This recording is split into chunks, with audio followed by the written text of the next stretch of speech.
돈 받고 일하는 사람한테 왜 감사해요? 라는 제목으로 하나님 말씀을 증거하고 있습니다. 우리는 돈을 아무에게나 맡기지 않죠. 재정을 아무에게나 맡기지 않습니다. 아무에게 맡겼다가는 돈이 다 날아갈 수 있기 때문에 아무에게나 돈이나 재정을 맡기지 않습니다. 성실한 사람, 믿을 수 있는 사람, 계산이 분명한 사람에게 돈과 재정을 맡깁니다.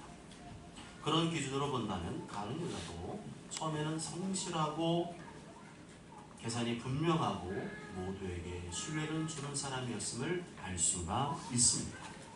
그렇지만 가느다란 점점 시간이 흘러갈수록 변질을 되고 타락되었습니다. 욕심과 탐욕에 물들어 버렸습니다. 결국 돈의 유혹이 왔을 때 예수님을 은 30에 팔아버리고 말았습니다. 돈 욕심 때문이었죠. 오늘 본문의 상황은 언제 일어난 일이라고 되어 있죠? 6월절 엿새 전에 일어난 일이다. 6월절 엿새 전에. 어디에서 일어난 일이죠? 베다니에서 일어난 일입니다. 예수께서 베다니에 이르시니, 베다니는 어떤 곳이죠? 예수께서 나흘 만에 죽은 나사로를 살리신 곳입니다. 죽은 지 사흘 된 나사로를 다시 살리신 곳이 베다니입니다. 지금 베다니 마을에서 무엇이 벌어지고 있었죠? 예수님을 위한 잔치가 벌어지고 있었습니다. 거기서 예수를 위하여 잔치하였습니다. 왜 예수님을 위한 잔치가 벌어지게 되었을까요? 죽은 나사로 오빠가 나흘 만에 다시 살아났기 때문입니다. 예수님의 능력으로 죽었던 나사로 오빠, 너무도 그리웠던 우리 오빠가 4일 만에 다시 살아났기 때문입니다. 예수님께서 큰 소리로 외쳤습니다. 나사로야 나오너라! 나사로야 나오너라! 그러자 죽은 시체였던 나사로가 칭칭 감고 있던 천을 다 풀고 무덤 밖으로 나오게 되었습니다. 다시 부활하게 되었습니다. 할렐루야. 마르다와 마리아는 죽었던 오빠를 다시 살려주신 예수님께 너무너무 감사해서 그 감사의 마음을 표현하고 싶었습니다. 그래서 벌인 게 뭐예요? 잔치였습니다.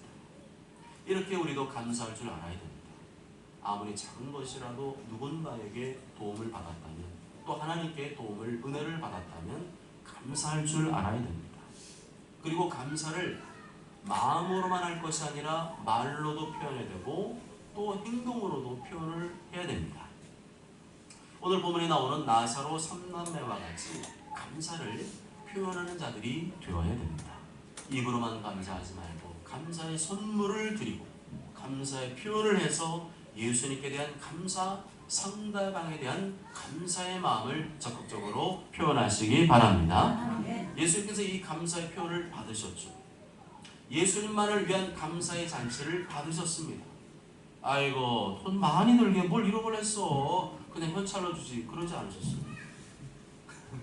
우리는 그러잖아요. 아 뭐라고 현찰로 주는 게 좋지. 나 이런 거 필요 없다 하지 않으시고 예수님께서 기쁘게 받으셨습니다. 감사의 표현을 기쁘게 받아주는 것도 상대방에 대한 배려죠. 어떤 사람이 나에게 선물을 주었는데 그 선물을 거절하는 것은 상대방의 마음을 무시하는 것일 수 있습니다. 아무리 좋은 의도를 가지고 그 선물 괜찮아요, 나 없어도 돼요 할지라도 상대방이 너무 그 선물을 드리고 싶어서 가지고 왔는데 단칼에 나 그런 거 필요 없다, 너로 가져가라, 이렇게 하는 것은 상대방을 무시하는 것일 수 있습니다. 자기 입장에서는 그걸 받지 못할 만한 그런 사정이 있고 또 그 사람 생각해서 그러는 것일 수 있지만 그것이 선물을 준비한 상대방한테는 굉장히 민망하고 서운하고 또 섭섭하게 하는 일일 수 있습니다. 여하튼 우리는 나사로 3남매와 같이 예수님께 또 나에게 도움을 준 사람에게 감사를 표현할 수 있어야 되고 또 반대로 상대방이 나에게 감사의 선물을 주거나 감사의 표현을 할 때 기쁘게 받아줄 줄 알아야 됩니다.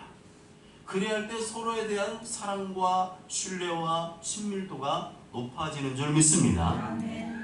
이게 주거니 받거니 이게 돼야 되죠. 이심전심이 잘 돼야 관계도 좋아집니다. 감사를 표현하는 것도 중요하고 감사를 잘 받을 때 주는 사람도 기쁘게 되는 것이고 그럴 때 이심전심 관계가 좋아지고 더 친해지고 친밀해질 수가 있죠. 2절과 3절에 보면 그 잔치 가운데 나사로 3남매는 무엇을 하고 있었죠? 마르다는 음식을 만들고 있었어요. 주방에 있었습니다. 다시 살아난 나사로는 예수님과 함께 앉아 있었습니다. 그리고 마리아는 뭘 했죠? 향유 옥합을 깨뜨렸습니다. 3절 다 함께 읽습니다. 시작. 마리아는 진키를 싼 향유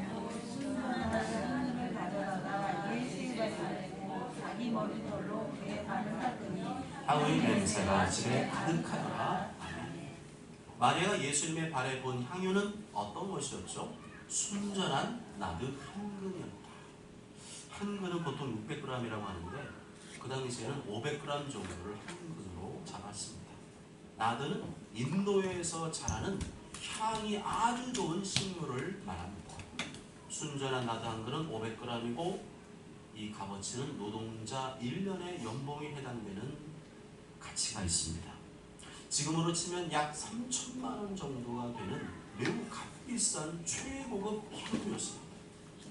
백화점에 갔을 때 최고로 비싼 향수 주세요. 바로 그거죠.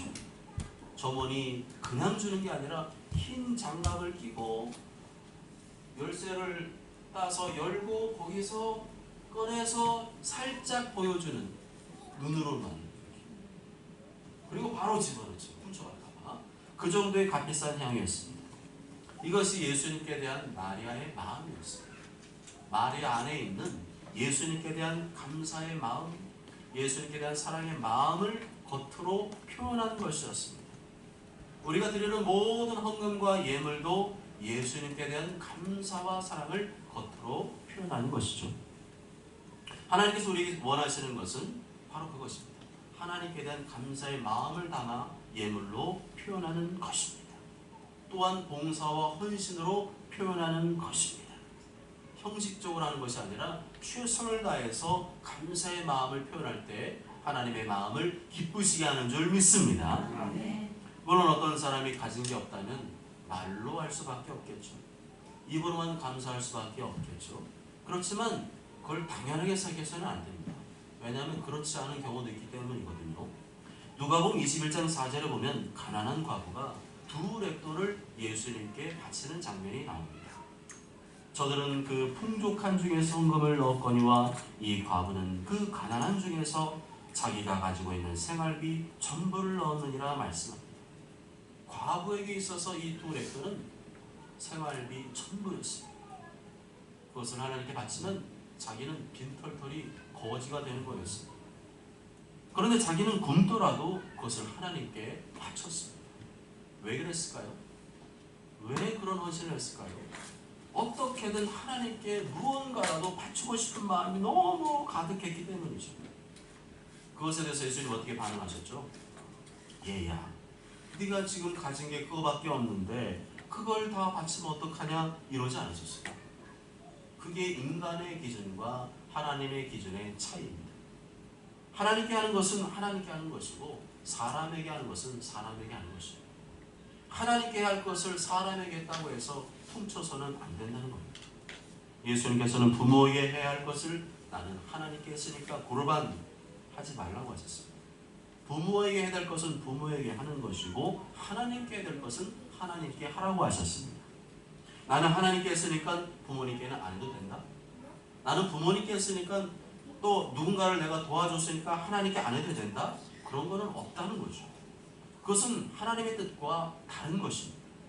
분명 가난한 과부에게는 전 재산이 2렙돈 동전 2개밖에 없었지만 우리로 치면 500원짜리 동전 2개밖에 없었지만 그걸 드리면 삼각김밥도 못 먹고 하루 종일 굶어야 되는데 그걸 예수님께 다 바쳤어요.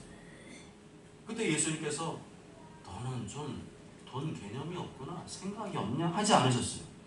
너 먹을 것도 없는데 그걸 바치면 어떡해? 하나님께 드리지 않아도 하나님이 다 하신다 하지 않으셨어요. 하나님께서 다 하셔, 이 말이 굉장히 무서운 말입니다. 하나님께서 내 사정 다 하시면 안 해도 된다는 말입니까? 그것은 하나님께 대한 감사의 마음이 없는 거죠. 정말로 하나님을 사랑하고 하나님께 감사한다면 그냥 눈 감을 수 없습니다.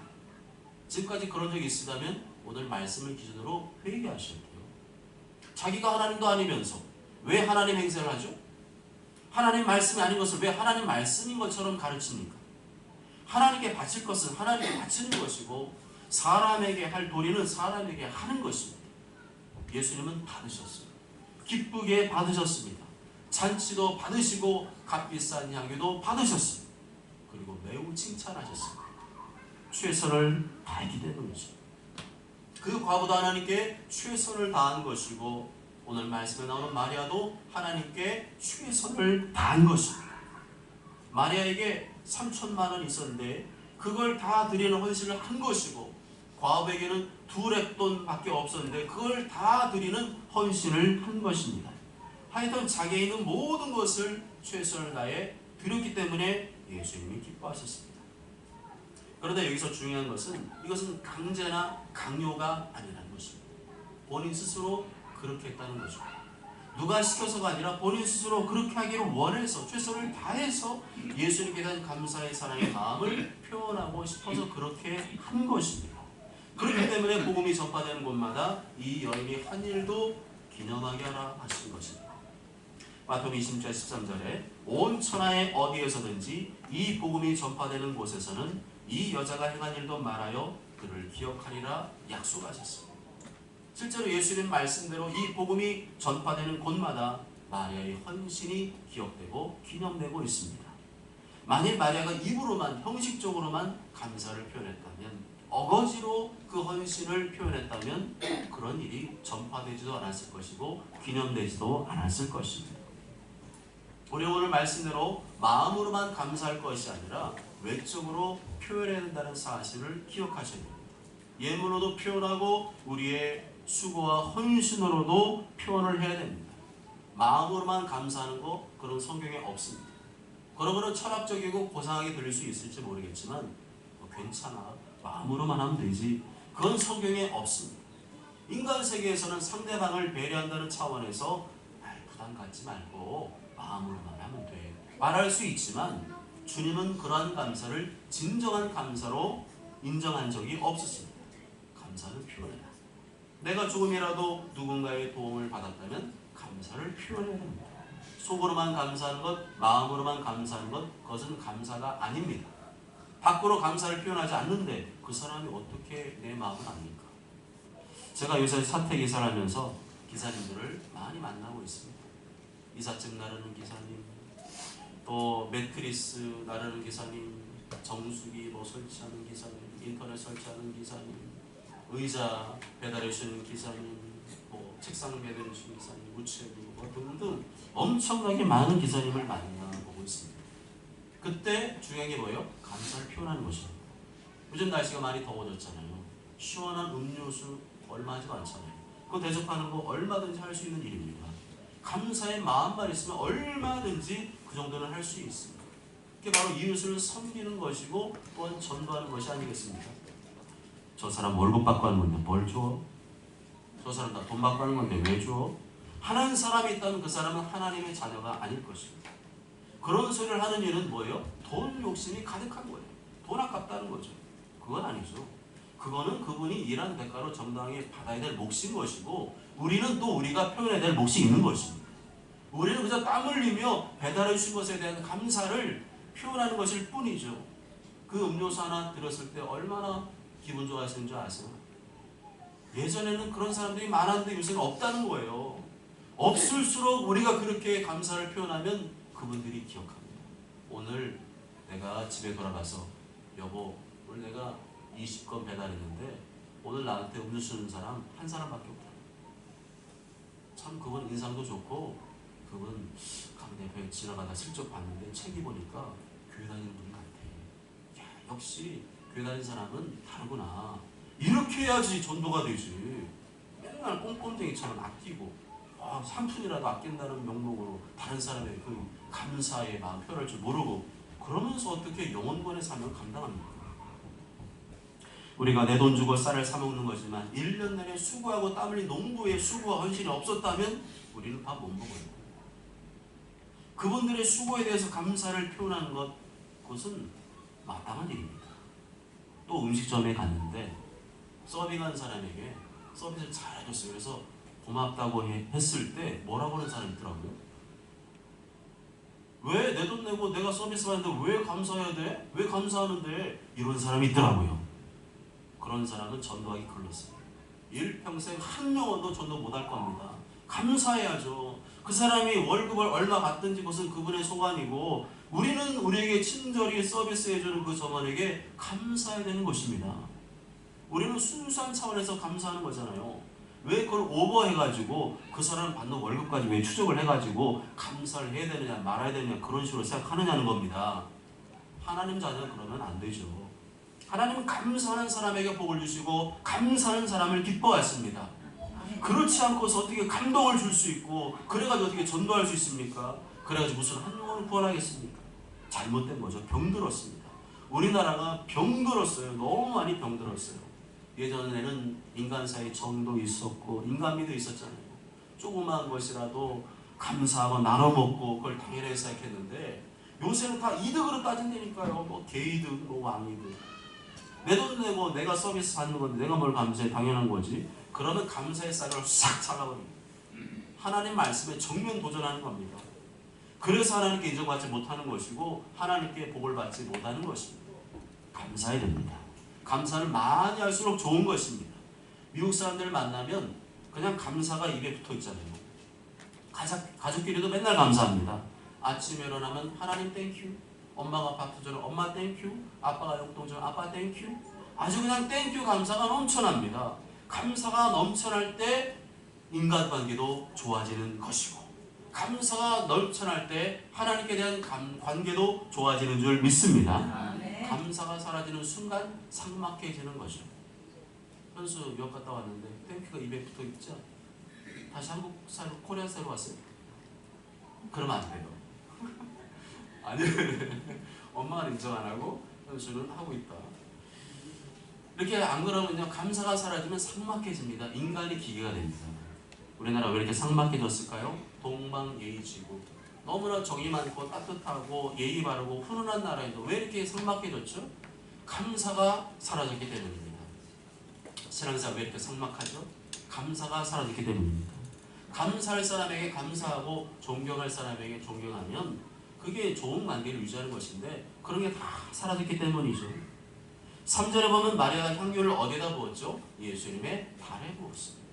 그리고 어떻게 했죠? 자기 머리털로 예수님 발을 닦아드렸습니다. 정말 대단하죠. 자기 머리털로 예수님의 발까지 닦아드렸다니까요. 향유가 예수님의 발에 부어지자 집안에 어떤 일이 벌어졌을까요? 향유 냄새가 온 집안에 가득하게 되었습니다. 매우 값비싼 최고급 향유였기 때문에 그 향기가 너무도 고급지고 매혹적이고 향기로웠을 것입니다. 3천만 원짜리 향수를 제가 맡아본 적이 없어서 표현할 길이 없지만 고급 향수는 뭔가 다릅니다. 가끔 가다가 서울 같은 데 가잖아요. 어떤 사람이 향기가 싹 나는데 그 향기는 그동안 맡아보지 못한 매우 특별한 향기였어요. 그러면 코가 어떻게 돼? 코가? 예수님에 대한 순전한 감사의 향기, 예수님에 대한 순전한 사랑의 향기가 거기 안에 퍼질 것입니다. 예수님께 대한 사랑과 감사를 잊어버리는 순간 신앙생활도 끝납니다. 어렵다고 힘들다고 요즘 마음 답답하다고 괴롭다고 해서 예수님께 대한 감사와 사랑의 마음이 식어지는 순간 신앙도 식어지고 삶도 식어지는 것입니다. 이런 신앙의 매너리즘과 침체를 극복할 수 있는 방법이 바로 예수님께 대한 감사와 찬양의 회복인 줄 믿습니다. 입으로도 표현하고 예물로도 표현하고 봉사와 헌신으로 표현하시기 바랍니다. 말에 이렇게 예수님께 향유를 붓자, 발에 붓자. 그리고 머리털로 예수님 발을 닦아드리자 누가 등장하죠? 가룟 유다가 등장합니다. 극과 극이죠. 가룟 유다 대 마리아. 가룟 유다 vs 마리아. 가룟 유다 앞에 무슨 말이 따라다니죠? 예수를 잡아줄 자라는 표현이 따라다닙니다. 5절에 보면 가룟 유다가 뭐라고 말을 했죠? 이 향유를 어찌하여 300데나리온에 팔아 가난한 자들에게 주지 아니하였느냐? 쉽게 말하면 무슨 얘기한 거죠? 돈 얘기한 겁니다. 돈. 항상 돈 얘기하는 사람 조심해야 됩니다. 가룟 유다고 합니다. 지금 돈이 중요한 게 아니라 감사가 중요하고 사랑이 중요한 것인데 가룟 유다는 돈 얘기만 하잖아요. 가난한 자를 생각한 게 아니라 돈 아깝다는 거잖아요. 노동자 1년치 연봉에 해당되는 매우 값비싼 향유를 깨서 예수님께 단번에 그 발에 부어드렸으니 가룟유다 입장에서 얼마나 아까웠겠어요. 그런데 가룟유다가 한 말에 일리가 있다는 거 아십니까? 그걸 팔아서 가난한 자들에게 줬으면 더 좋았을 것을, 일리가 있잖아요. 일리가 있고 맞는 말인데 뭐가 문제예요? 예수님께 대한 감사가 없습니다. 예수님께 대한 사랑이 없습니다. 지금 너무도 아름다운 장면, 감동적인 장면이 연출되었는데 그 분위기를 가룟유다가 순식간에 다 깨버렸어요. 지금 분위기가 얼마나 좋아요? 예수님께서 우리 죽은 오빠 살려주셔서 이렇게 장치 열고 또 마리아 값비싼 향유를 깨어서 예수님 발에 부어드리고 머리털로 예수님 발을 닦아드리고 얼마나 눈물 나는 감동의 시간입니까? 그런데 가룟유다 한 사람이, 이 한 인간이 분위기를 완전히 식어지게 만들고 얼음장으로 만들어버렸습니다. 이 분위기 어떻게 할 건데요? 값비싼 향유를 팔아서 가난한 자들에게 나누어 주라고요? 그게 가룟유다의 본심이었을까요? 그냥 한 말이죠. 6절에 보면 이렇게 말하면 가난한 자들을 생각함이 아니오라고 말씀합니다. 거짓말이라는 거예요. 가난한 자를 생각해서 한 말이 아니라 돈 아까워서 그랬다는 거죠. 마리아는 최선을 다해서 예수님께 대한 감사와 사랑의 마음을 표현하고 있는데 그것을 똑같은 현상에 똑같이 바라보고 있는 사람의 입장에서는 다룰 수 있다는 겁니다. 예수님께 예물을 드리는데 어떤 분이 정말 힘이 지나도록 드렸습니다. 근데 그걸 보면서 어떤 사람이 참 저 사람 어려운데 어떻게 저렇게 했을까? 야, 저 사람 정말 예수님 많이 사랑하는 것 같아 하는 사람이 있는가 하면 어떤 사람은 화를 내면서 말합니다. 자기 쓸 돈도 없으면서 무슨 억울은 저렇게 분수거대하지. 여러분은 어느 쪽입니까? 후자가 누구예요? 가룟유다예요. 내가 지금 그러고 있다면 내가 지금 이 시대의 가룟유다인 것입니다. 가룟유다가 그런 생각을 하고 그런 말을 한 것은 돈에 대한 욕심과 탐욕 때문이었습니다. 돈에 대한 욕심과 탐욕의 렌즈로 바라보니까 다 그런 말이 나오는 것이고 다 깐 거죠. 그런 가룟유다를 바라보시는 예수님 마음이 얼마나 아프셨을까요? 6절 중반절에 보면 가룟유다의 정체가 나와 있습니다. 뭐라고 되어 있죠? 그는 도둑이라. 가룟유다는 예수님의 제자, 하나님의 택한 백성이었지만 그와 함께 동시에 그는 도둑이라 말씀하셨습니다. 가룟유다는 예수 제자 공동체의 재정을 맡고 있는 회계였는데 후원금으로 들어올 때마다 조금씩 뒤로 빼돌렸습니다. 조금씩 훔쳐갔습니다. 공금을 횡령했습니다. 요새 법카로 긁는 사람도 있다고 그러죠. 왜 그런 짓을 한 것입니까? 왜 공금을 횡령하고 예수를 팔아먹은 것입니까? 돈 욕심 때문이었어요. 돈에 대한 욕심과 탐욕이 하늘을 찌르니까 누군가의 헌신을 보면서 그를 정말 대단하다가 아니고 입을 삐죽거리며 비난한 것입니다. 사랑하는 여러분, 우리 안에는 이 두 가지의 마음이 공존하고 있습니다. 어쩔 때는 마리아처럼 나의 모든 것을 들여서 헌신하고 싶은 마음이 있는가 하면 어쩔 때는 가룟유다처럼 욕심과 탐욕이 들어와서 다른 사람의 헌신에 대해서 이러쿵저러쿵 비난할 때가 있습니다. 이 두 마음이 우리 안에 공존하고 있어요. 성령께 주시는 선한 마음이 있는가 하면 아담으로부터 물려받은 죄성이 있습니다. 감사의 마음이 있는가 하면 똑같은 것을 보고도 비난하고 정죄하는 마음이 있습니다. 우리는 이 아담으로부터 물려받은 이 죄성을 죽여야 됩니다. 말씀과 기도로 욕심과 탐욕을 죽여야 됩니다. 이 죄성이 죽어질수록 우리 안에 있는 가룟유다는 죽어지고 마리아의 순수하고 온전한 헌신은 더 드러나게 될 줄로 믿습니다. 이런 마리아의 순수하고 온전한 감사의 표현이 우리 삶에서 넘쳐날 때 사람들에게 감동을 주게 되고 세상 사람들이 예수님이 누구인지 알게 되고 예수 그리스도의 복음이 온 우리의 증거될 줄로 믿습니다. 모쪼처럼 모두가 감사와 사랑의 마음을 입으로만 표현하는 정도가 아니라 마리아와 같이 최선을 다해서 물질로도 또 봉사로도 표현함으로써 예수님께서 기뻐하시고 이웃들에도 감동을 주는 복음의 전도자가 되시길 주님의 이름으로 축복합니다. 아멘.